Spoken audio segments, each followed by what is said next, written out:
Hi everyone. I'm sitting at a park on the banks of a river here, and so there's a little bit of traffic noise, so hopefully you can hear me. It's a little windy. I'll try to speak up. So just wanted to share some thoughts, things I've been thinking about regarding yesterday's unfortunate event down in Texas.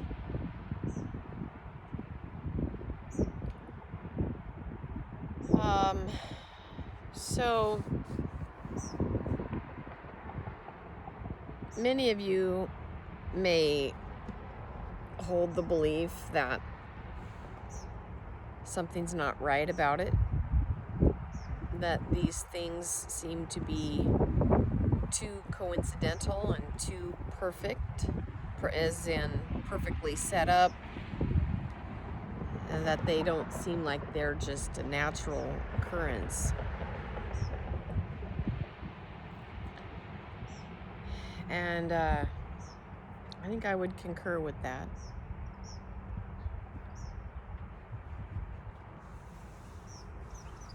I don't think there's anything natural about it. And right on cue,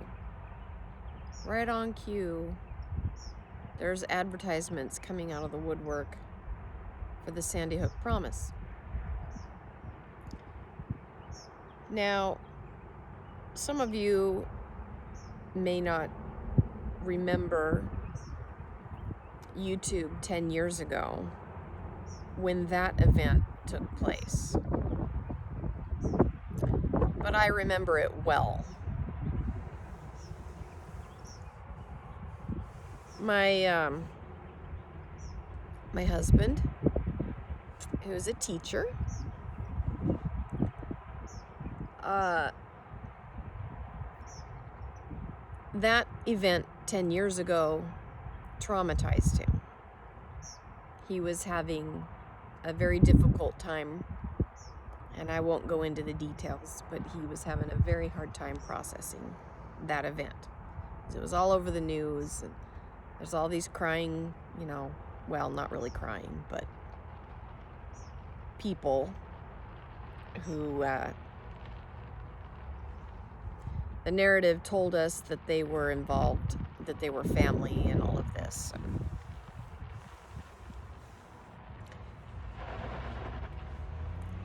Seeing my husband's reaction to that event 10 years ago in Newtown spurred me on a mission, and I went to YouTube and was looking through videos, and all of a sudden I landed on a couple of channels, and this was way back before censorship was really a thing. Okay, people could pretty much do a video that they wanted to do and talk about what they wanted to talk about. And people started finding some anomalies with the narrative. And suddenly, people were going, this doesn't add up. Something doesn't smell right here. This doesn't make sense. And I started watching more and more of these videos that people had put together, and they weren't just their people talking with their opinions. People were digging up evidence, being citizen journalists, and they were poking holes, flat out poking holes, to the point where I threw my hands up one day and I said, oh my God, if the powers that be can lie about something like this, and if this is truly the fraud that it's looking like it is, oh my God. It really rocked my world. And at that time, I was still skeptical on certain things, but I pretty much believed the narrative at that time in my life. Not everything, but enough of it. And first of all, my logical brain was like, how could you possibly pull something like that off if it's not legit? And why would you? And I think a lot of people's brains don't want to go there. The question of why, if it's not a real event, and if they're actors, why on God's green earth would somebody do something like that just to score a few political points? Didn't make sense. So anyway, this got me questioning, and the light bulb went off one day, and I went, oh my God, we've been lied to. This whole thing is a lie. And then I was like, what else have they lied about? And then suddenly my friend of mine, who I'd always kind of chided, thought he was kind of a kook. Suddenly my friend, who was what I thought a conspiracy theorist, suddenly he seemed to make a lot more sense. And I actually went and found him and apologized to him for thinking that he was crazy when he talked about some anomalies on 9/11. I thought there's no way that could have been. I believed the way that it was portrayed. Sandy Hook rocked my world. And I suddenly saw the glitch in the matrix, and I realized that we're all being played. Now, I purposely have stayed away from the news narrative regarding what happened yesterday. Sorry, big motorcycle. And the reason I've stayed away from it is because I already know what it is.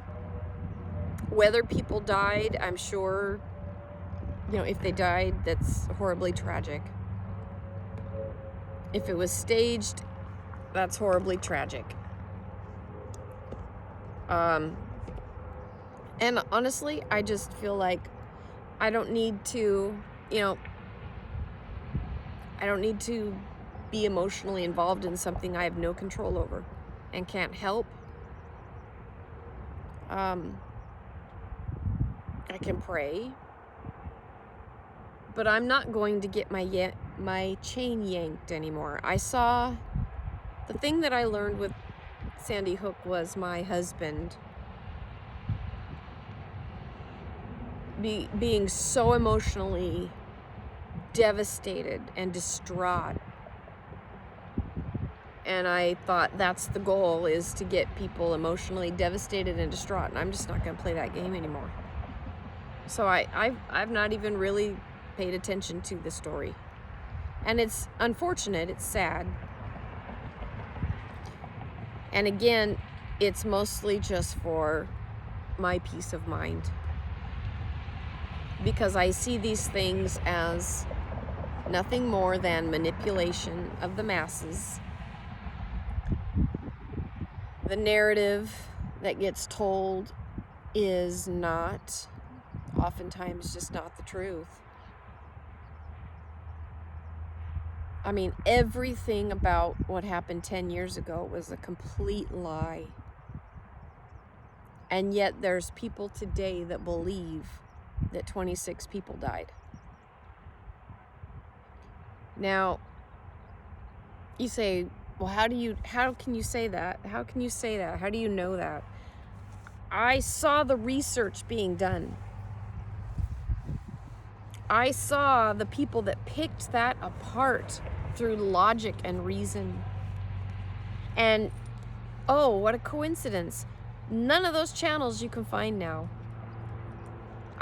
I miss the good old days at YouTube, where you could listen to people like Sophia Smallstorm as she very eloquently laid out piece by piece and showed video and audio,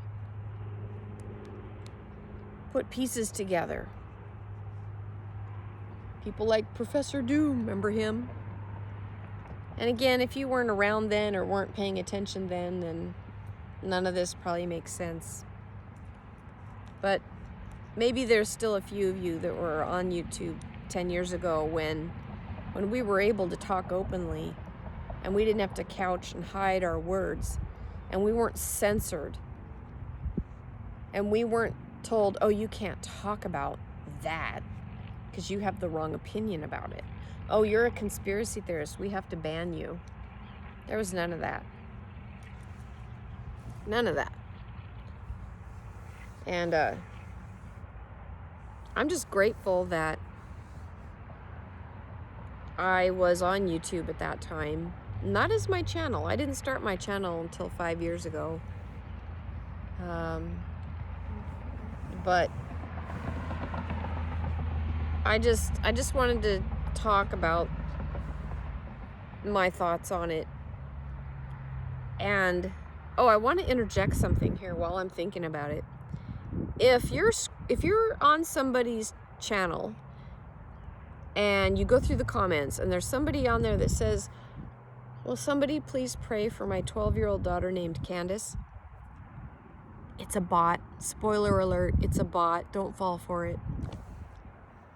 We have to be careful on not only the comments, but we're interacting a lot with AI.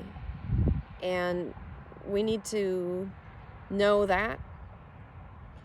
And human beings are compassionate people. We're built compassionate. We're built to love others. It's in our nature to care and love other people. And the powers that be, who are psychopaths don't have that capacity. It's physically not possible for them to know love or compassion or empathy. They don't know it. They don't understand it. It's not in their nature. They're not fully human. Do you understand? And so the powers that be are very cunning, and they recognize that human beings are compassionate people. And so they exploit our compassion. They exploit our compassion. And that's why these mass events oftentimes center around schools and children. Because what do we want to protect most? Our kids. What do we love most? Children. So what are they going to attack the most? Children. Our children. It's a matter of getting into the mindset of a psychopath and not staying there, but just enough to understand how they operate and not falling for it. Not falling for the bots. I mean, I understand if people want to ask for prayers and stuff for their loved ones on channels, but when you see the same prayer request under different names over multiple channels, you kind of go, maybe that's an AI. So just be aware of that. Just be understanding of that. It does happen. And the powers that be, they use humanity's best traits and try to twist it around for their benefit and for their purposes. And so we are being manipulated. Now again, I haven't looked at the news. I haven't looked really at the cards about this event that happened yesterday. I was so, honest to God, I was so turned off 10 years ago when I saw when it hit me that this was a complete fake lie. And I saw with my own eyes the acting, people acting. When I saw the videos of people wearing name tags that was supposed to be an organic event of people grieving, and they're all wearing name tags, where you see porta potties that were already delivered ahead of this event that was supposedly an organic thing that had just happened, where it just, nothing added up. Nothing added up. And it went on and on and on like that. Nothing added up. So maybe I'll look into it with the cards about what happened yesterday, but right now I'm just giving myself some time to just live my life. I'm not going to get my chain yanked to and fro. And I'm just not going to play their game anymore. And especially, you know, people die every day, and I'm not trying to minimize this. If it did happen the way that the media portrays, it's horrible, okay? And I'm not minimizing it. But I live 2,500 miles away from there. It's not affecting me.